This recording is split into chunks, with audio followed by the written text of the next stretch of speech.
Hello everybody. So today's lecture on methods of producing EMF, which we're going to look at 6 of them. And what we're trying to produce is electromotive force, which is that E that we have had in our previous theory calculations and problem solving. And so E is what we use to represent our source voltage, and E is basically short form or a very simple variable for electromotive force. Now, what we're going to look at, or what we're going to need to do to create, to produce EMF, because we're not going to create energy, we're more going to convert one form of energy into another form of energy. So we're going to have our input energy, I like to call it. And using that input energy, we're going to create our output energy, which will be EMF, or electromotive force. We're going to get some electrons moving, and when we use our input energy to get our electrons moving, we will start to create electromotive force. Now, the last lecture we were talking about energy is equal to work in terms of how we measure it. And so we might need to do some work to get our electromotive force, or maybe we could use some things, some chemical reactions maybe, which is our first method. And a type of chemical reaction that you have probably used before would be a battery. So, in this battery, we use dissimilar metals and an electrolyte. So this is an alkaline battery.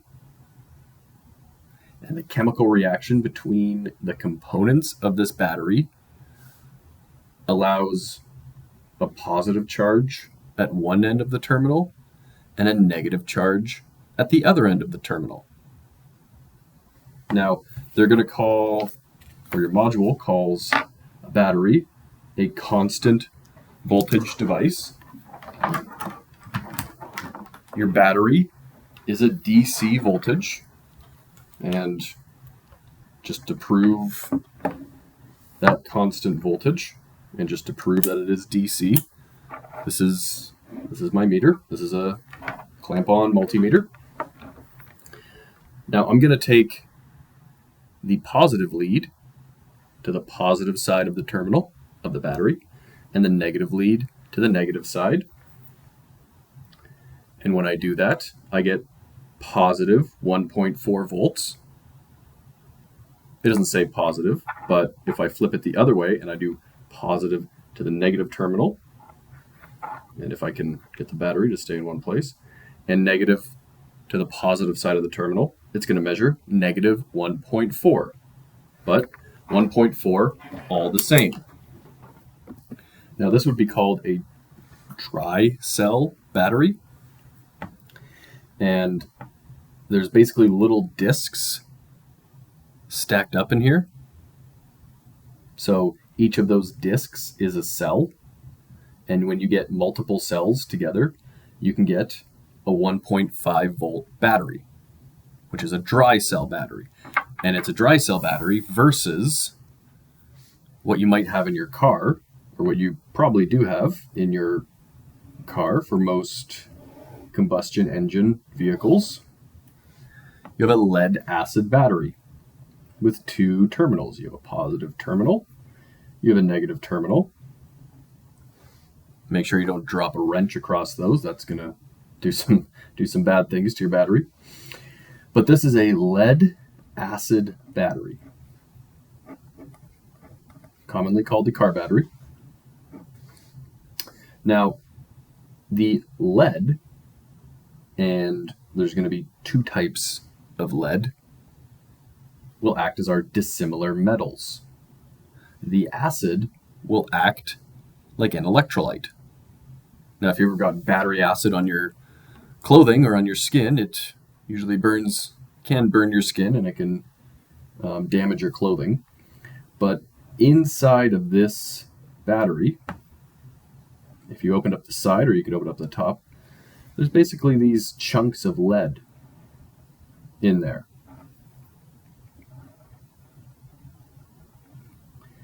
And then they fill up the rest of the space of the battery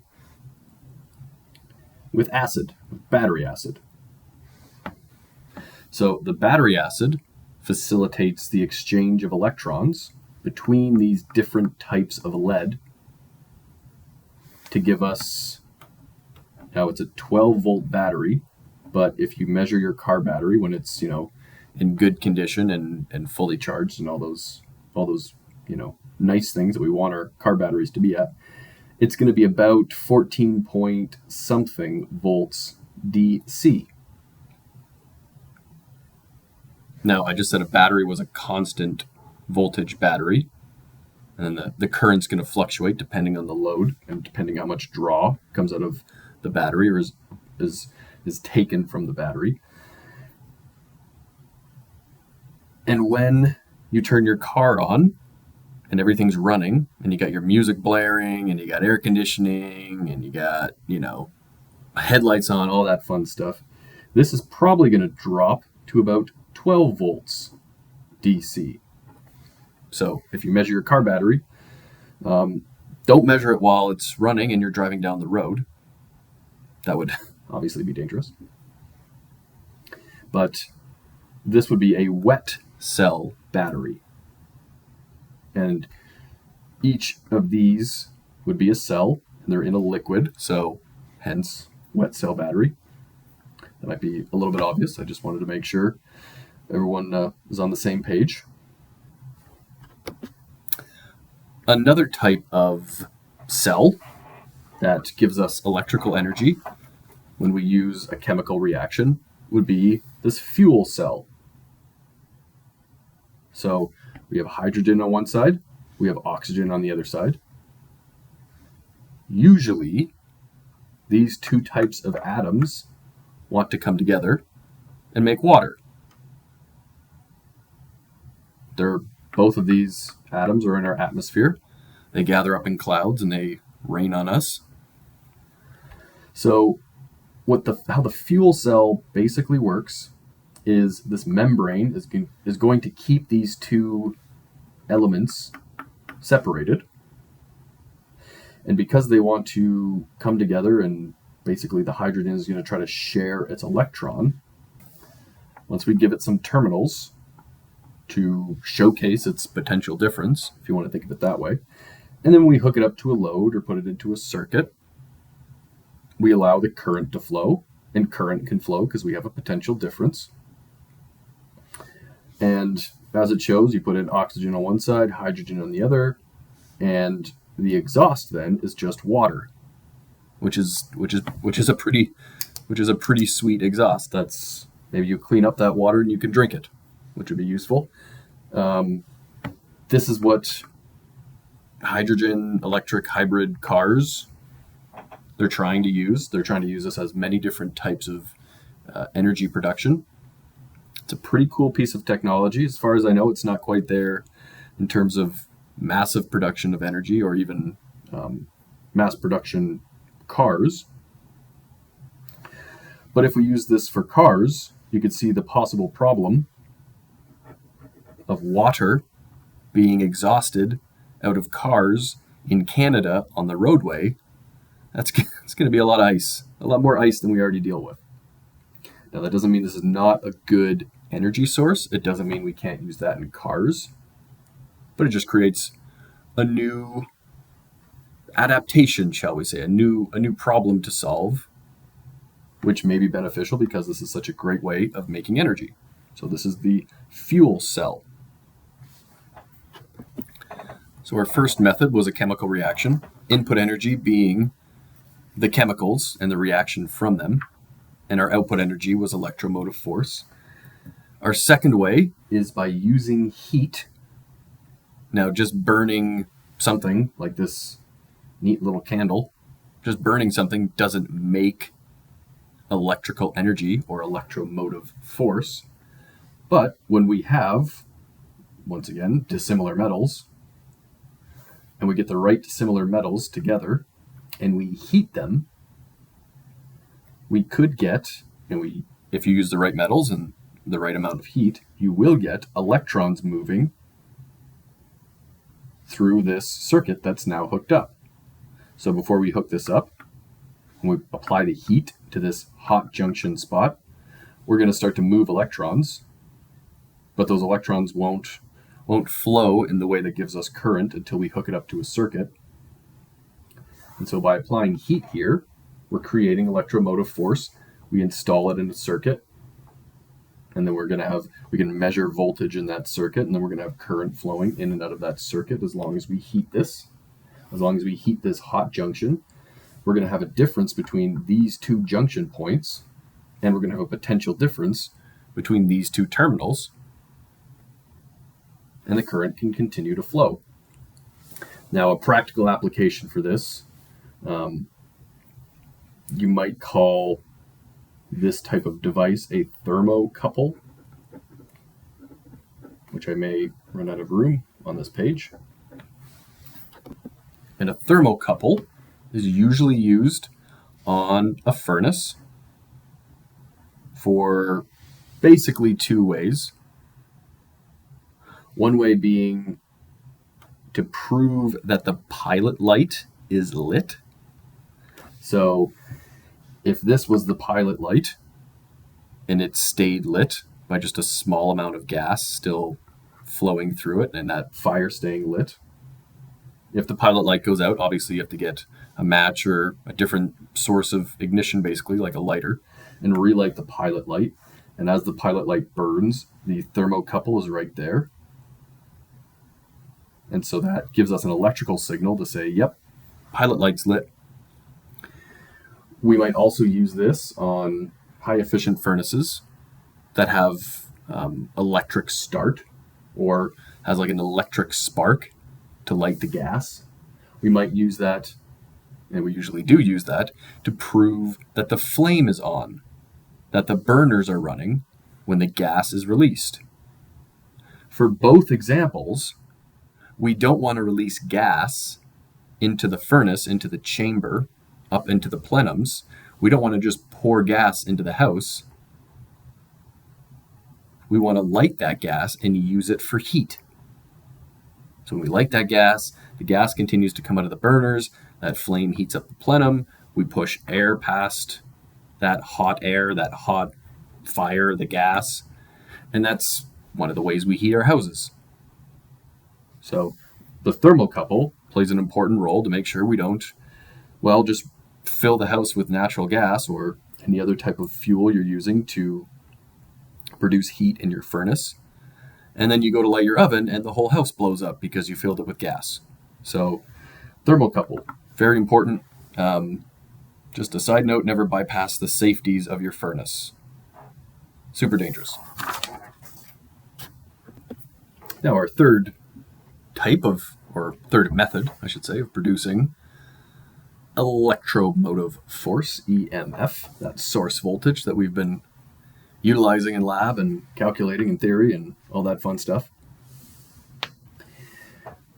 Our third way is using the piezoelectric reaction, or basically applying pressure to a piezoelectric type of material, which is crystals and types of ceramics.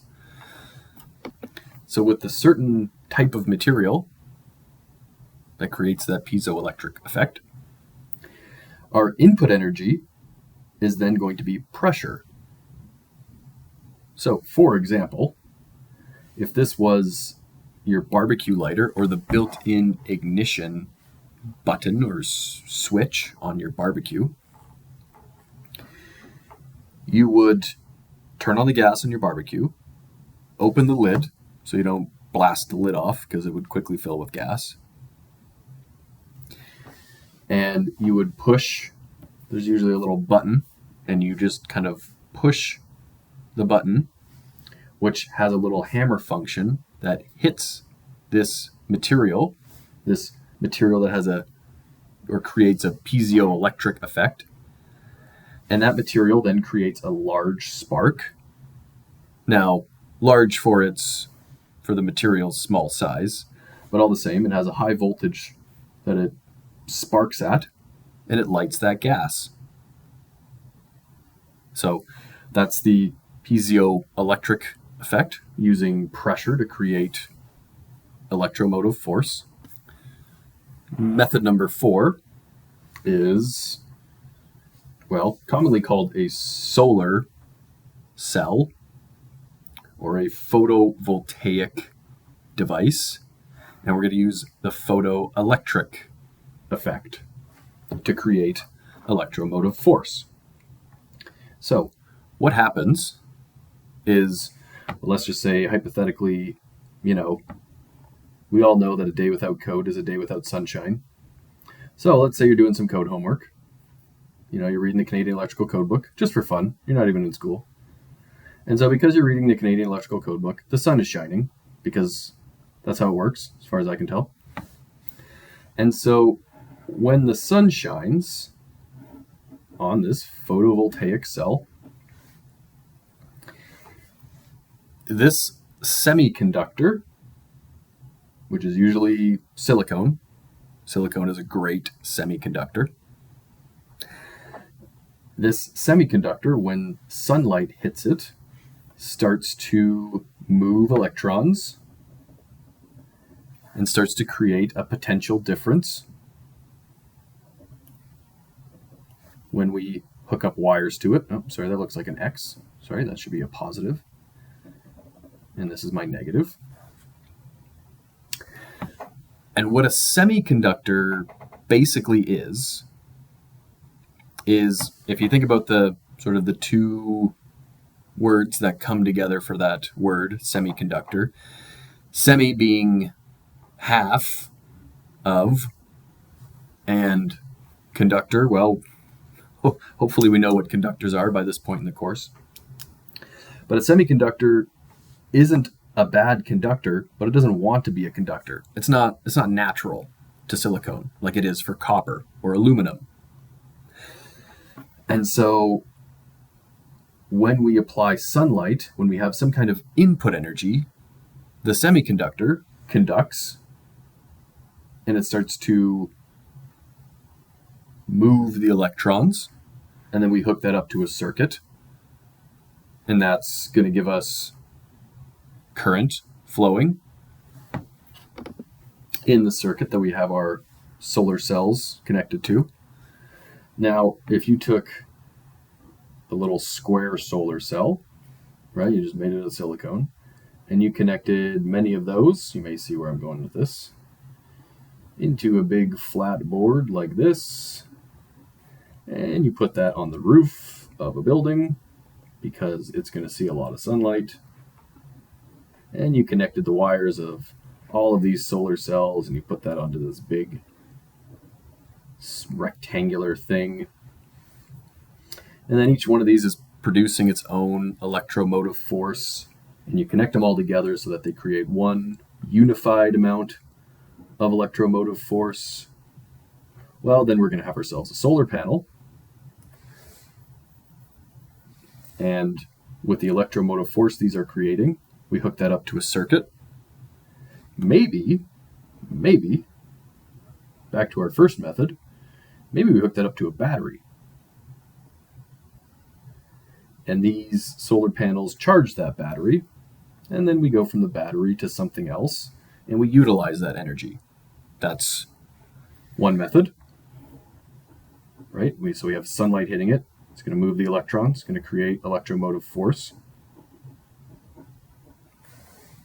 We're going to move the electrons through this battery to start to move its electrons to make sure it stays charged.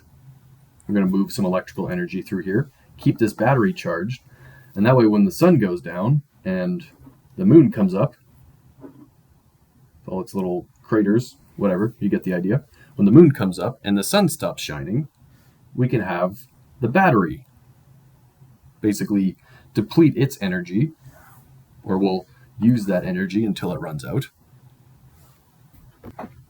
which would be a practical application that, you know, I have certainly seen. I have installed exactly this once before.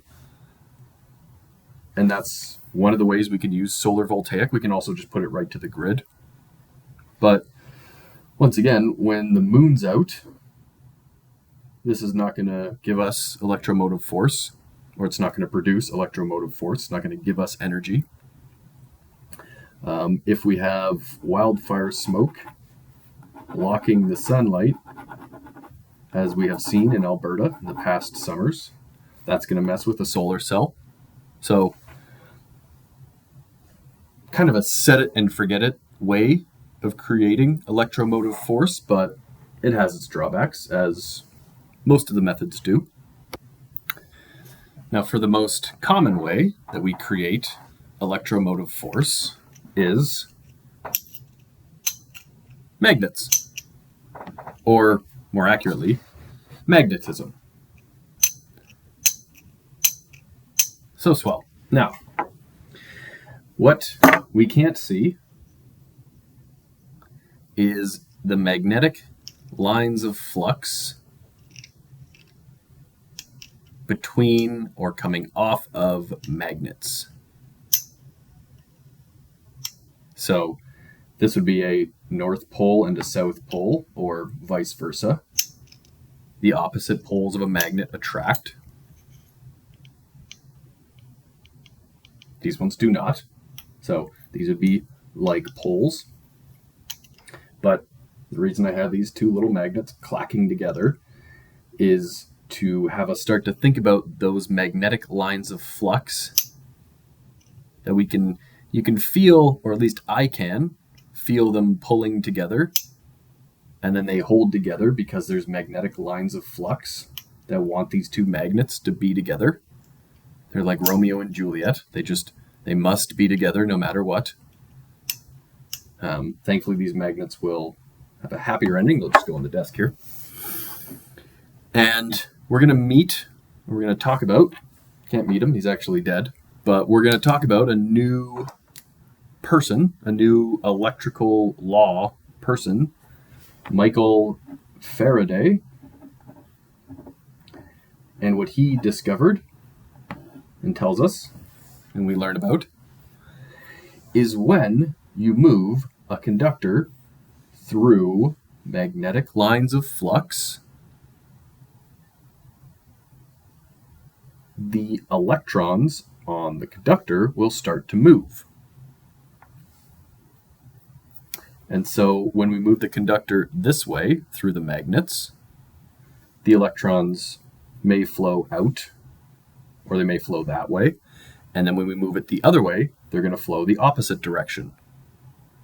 So we're going to have current coming this way, basically this way, and then that way, as we go back and forth using the conductor to cut or go through the magnetic lines of flux. And what that would look like, if we wanted to maybe get a little bit ahead of ourselves, is if I drew a graph. That measurement of electromotive force would start to look like this. So moving the conductor one way would create this part of this, what's called an AC sine wave, or an alternating current sine wave. So when we move that conductor one way, we create this half, and when we move it back the other way, we create this half. And what we say is we are inducing a voltage on that conductor, on that wire. Now, this setup, this is just kind of a very simple drawing. We're going to start to get more, we're going to get closer to what we actually use. And then I'm going to show a little demo for magnetism in action.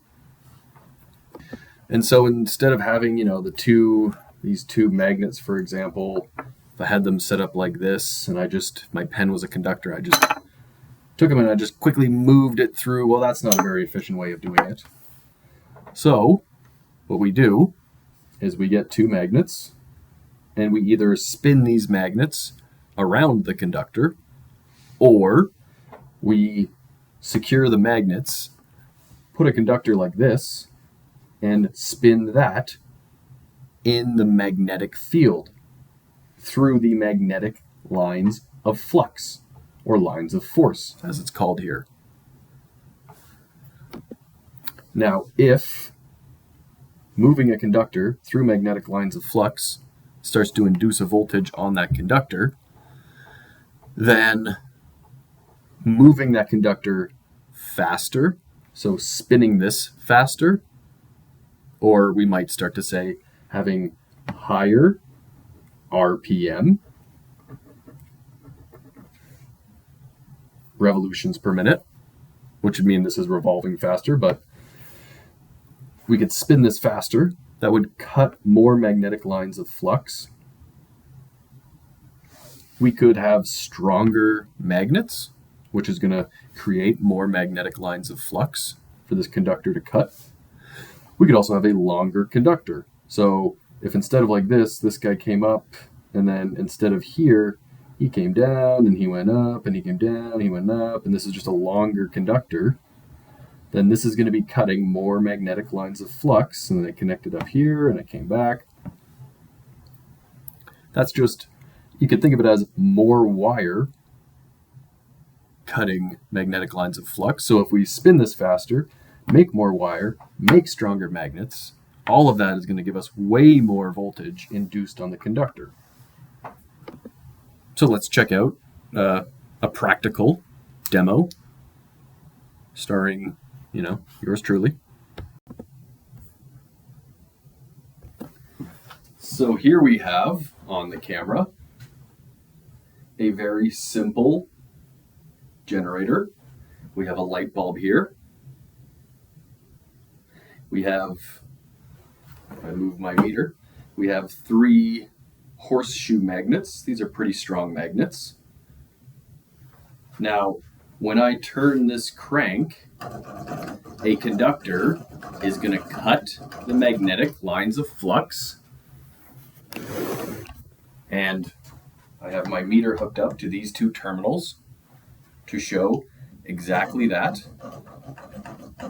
Now, if I turn it slowly, what am I making there? About 5 volts maybe? I'm not very consistent. If I crank it faster, we get a little bit of light from that bulb. But I can't do this forever, and I'm clearly not fast enough to produce 120 volts. But all the same, as I go slowly, I create some voltage because I'm slowly cutting magnetic lines of flux with a conductor. And as I spin faster, I create more voltage.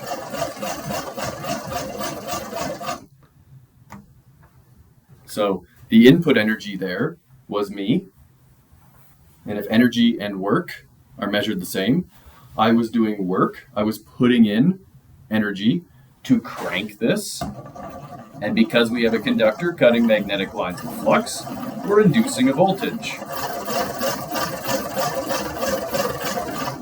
That may light a light bulb to some degree. And so that is a simple, sometimes called a hand crank generator. So a more practical generator than, just me frickin' cranking a thing to turn a conductor, which was covered and surrounded by magnets, is an actual generator. A real-world practical generator. Now, if I were just this little guy down here, and I wanted to climb up in here, which would be dangerous, but if I wanted to climb up here and push these blades, I'm not going to spin this thing very fast. I'm not going to make very much electromotive force. I'm not moving those electrons. I'm not going to be moving those electrons very quickly. However, if, for example, we created a massive dam and used the large amount of water that's behind the dam to push on these blades. When we open these little gates, they're not little, obviously. If this was a big generator, such as the Hoover Dam, it's exactly how that thing does it. It takes massive amounts of water, pushes against these blades, turns the turbine.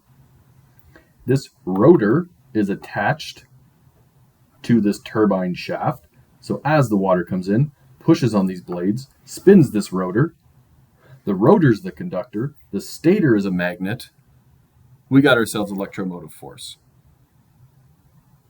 So once again, the rotor is the conductor in this scenario. The stator is going to stay put, and it's got magnetic lines of flux coming off of it. So it's in a circle, which means that whenever this rotor moves, it's going to be cutting magnetic lines of flux all the time. So we got lots of water coming in here. We're spinning this. If this is a huge conductor and this is a big, strong magnet, holy, we're going to make some energy. Now we're cooking. Versus, this little guy, if he's me, frickin' turning a hand crank generator, barely making 40 volts, not even lighting up a light bulb, maybe this is the way we do it. And this is exactly how humans make most of our electrical energy in the world. If you wanted to boil water, for example, with some form of heat, like coal, natural gas, even wood, and you boil that water and the steam from that water turned a turbine, that may be another way of creating electromotive force. So that's how we use magnetism. And our friend Faraday discovered, hey, just put some conductors between those magnets. We're gonna start making some power now, baby. So that's why we use magnetism to create electromotive force. Now, from the Hoover Dam down to the atomic level, down to these little particles, when we get equal electrons and protons, we have a net zero charge, or it's neutral, or it's even, not to be confused with our neutral terminal or neutral conductor. Don't confuse that, but this doesn't have a charge. This has a positive charge, more protons than electrons. And this, of course, would then have a negative charge, more electrons than protons. Now, we're addressing that because when you walk across the carpet and you rub your feet on the carpet, yay, look at me rubbing my feet. I'm on carpet, I'm on shag carpet. And you are trying to pretend to be Electro Man or what have you. Basically, you're trying to build a charge up in your body by rubbing your feet on the carpet. Whether or not you know you're building up a charge, that's what you're doing by rubbing your feet on the carpet. And then maybe you find a sibling whose back is to you. They're standing here like this. And you go to touch them and you get shocked, or both of you kind of get zapped because there's a difference in charge. And that would be called the electrostatic effect. Now, it's obviously this horrible drawing and this idea is not a good way of producing electromotive force. Not because you're shocking your sibling. With static electricity, that's fine. Don't do it with real electricity. But it's not very effective because we're not going to get a lot of energy out of this by just creating static energy. But somebody named Van der Graaf made his machine, which he then used to create some pretty cool stuff. X-ray machines and all kinds of super duper cool stuff. Atom smashers. I don't even understand what he was doing with those, but the Van der Graaf machine and all of its complex lookingness, which is a relatively complex machine, what we have is a roller down here, which is attached to this electrode.